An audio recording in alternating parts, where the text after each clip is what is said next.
ang patakaran dito sa Japan na dapat alam at naiintindihan po natin. Hello guys, good evening. This is Marl, and about sa mukha ko guys, nakainom po tayo kaya wag nyo lang pansinin guys. So, may ginawa akong content mga 5 PM guys, pinost ko sa today. Pero I don't know with TikTok bakit ganun yung video. Kumbaga inedit ko guys, nilagyan ko ng mga caption, pero yung mga caption po hindi po tugma doon sa sinasabi ko or sa timing ng sinasabi ko po. So this content po is about po sa pag-uwi natin sa Pilipinas, kung kailangan ba talaga natin ng re-entry permit. So this time guys, gagawin lang nating simple para hindi na mahaba yung video.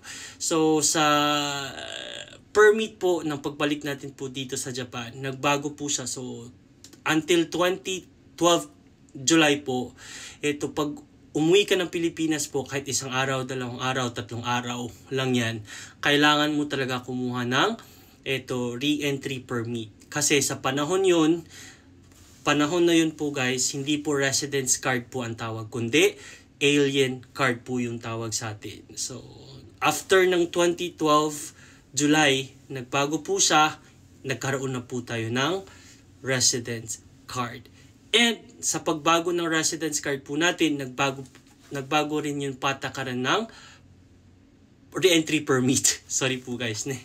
Ngayon, dalawa po yung permit na ang tinutukoy ko po. First is yung permit, yung re-entry permit. Pangalawa is yung special re-entry permit. Yung special re-entry permit po, ito po yung bagong sistema.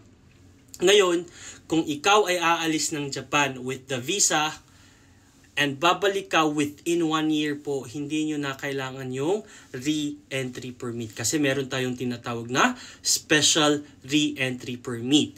Ngayon, yung special re-entry permit, paano po siya makukuha? Makukuha mo to on the day na umalis ka ng Japan. So, on the day of your flight. Bago ka dumaan ng immigration, meron po tayong fill upan na ED-CADO. Yung ED-CADO guys, ang ibig sabihin is embarkation and disembarkation. Yun po yung meaning po niyan, ED-CADO. Yun po yung tinatawag dito sa Japan. So, fill upan mo yun, tapos hahatiin yan yung departure, kukunin nila. Yung arrival po is didikit po sa passport po ninyo. Ang pagbalik po ninyo, yun po yung i-check nila. Aalisin nila yun na bumalik ka na dito sa Japan. Ngayon, magkano ba yung special re-entry permit?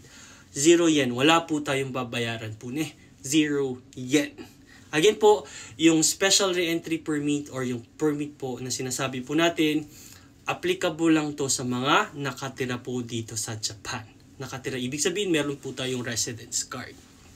Ngayon, talking about the permit po, ito yung re-entry permit po, ito po ay kailangan pag ikaw ay umalis ng Japan more than 1 year. So pag more than 1 year ka po, kailangan mo talagang kumuha ng re-entry permit. So ngayon, saan kukuha ng re-entry permit? Ito, kukunin mo to sa immigration. So mag-a-apply ka sa immigration bago ka umuwi ng Pilipinas. Tapos may babayaran po tayo, yung single po, 3,000 yen, yung multiple po is 6,000 yen. Yun po yung pagkakaiba. May babayaran at saka sa immigration po natin siya kukunin. Yung special re-entry permit, walang babayaran, tapos kukunin lang natin siya or makukuha natin siya on the day of our flight. That is para po sa permanent, long term. Lahat po ng type of visa po, SSW, TITP. Pero kung SSW, TITP ka, I guess 1 year. Kung 1 year yung visa mo, dapat bumalik ka talaga dito para mag-renew ka And then, yung mga engineering visa, humanities, international services, the same din po lahat po ng visa.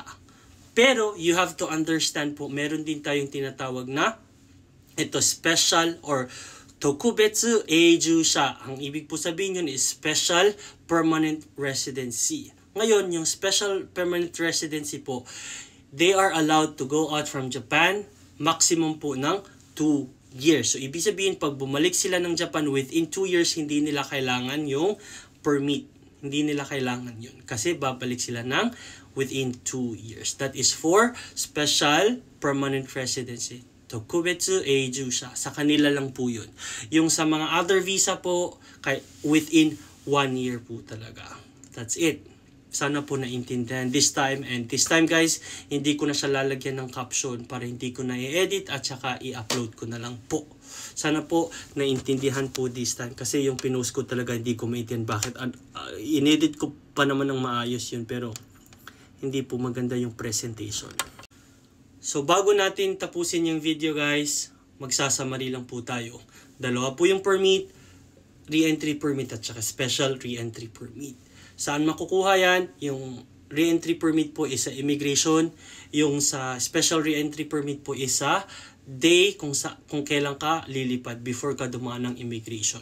Ngayon, magkano yung bayad? Yung sa permanent sa re-entry permit po is 3,000 for single, 6,000 for multiple. Dito po sa special is wala po tayong babayaran.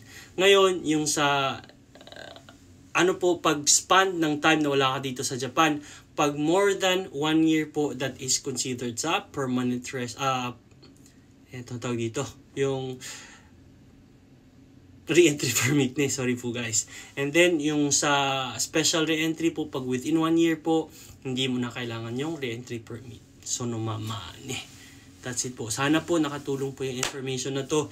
And please, don't forget to repost and share it to your friends guys sa mga nagbabalak na umalis ng Japan for vacations. Kasi po hindi po marami pong hindi nakaintindi about sa re-entry permit. Sayonara po, arigatou gozaimasu, pasensya po ganito yung mukha po natin. Nakainom po tayo. Sayonara, oyasumi nasai.